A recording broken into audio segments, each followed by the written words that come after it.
Hi Stampers, this is Karen Phillip. I'm pleased to show you how to make this card today, and the technique I'm using for this is called wet sand look. It sounds silly, but that's what we're doing. You probably won't be able to see the detail, but this feels like sand. And it's very, very simple, and I just kind of came across it. I wanted to do like the suede look, and to do a suede technique, you basically tear your cardstock apart, like I would just pull this apart, and it gives kind of a suede-y feel. But for some reason this crumb cake was too thin to do that. So I'll show you how I did this. It's, I guess, an old technique. I didn't know that. I just kind of played around, and that's how I got this. This is a piece of 1 1/4 by 3 3/4 of crumb cake. I'm just using a water mister and spritzing it with water, kind of saturating it a little bit. You can see it's got a lot of water on it. And then I take my finger and just rub it.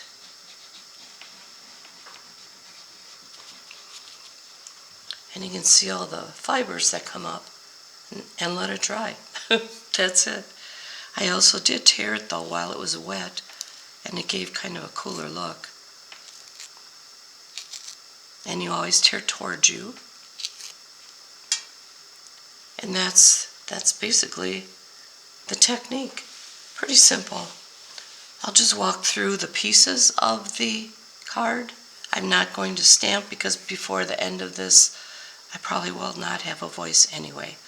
So, but that's the technique. I did stamp some in that set here.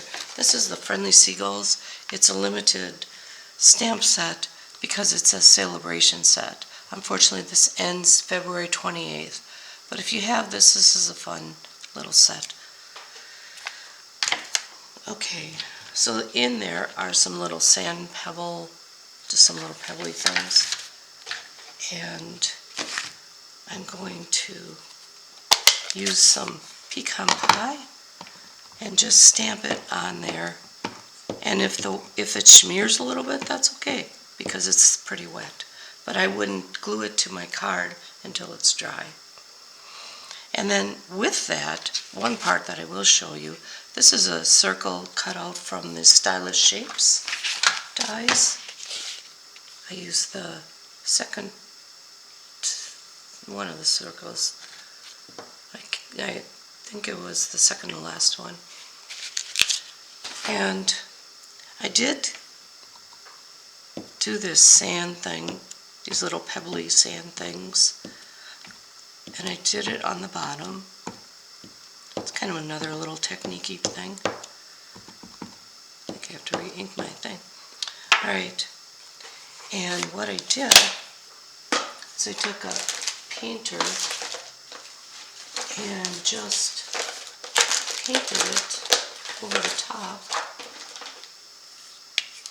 like so, and I kind of blended it in to make it look more sandy. That's all it took, but I just blended it in.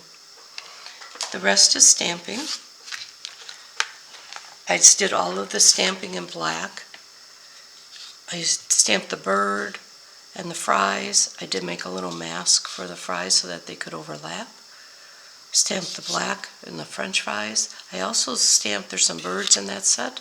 I did that on the blue part, and this is textured, and the texture is with these swirly embossing folder. Now this one is a thinner embossing folder, it's not the 3D. I can bend it pretty easily. So when you put it through your machine, you use the platform, the white platform, a clear plate, your embossing folder with the cardstock in it, and then a clear plate. And that's your sandwich for this one. The 3D ones don't have 2 clear plates. So for coloring, I just did dark smoky slate, light smoky slate, light black. I did the French fries in daffodil, this in red, let's see what else. And then I always, well, I don't always, but I like to put this balmy blue around the image, and it just gives it some depth. I embossed the I love you more than French fry, and then this is just stamped French fries. And on the inside I just did a row of the little sand bubble things. So that's a simple technique.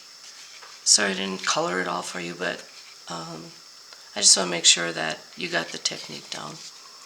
So thanks for watching, and have a great day.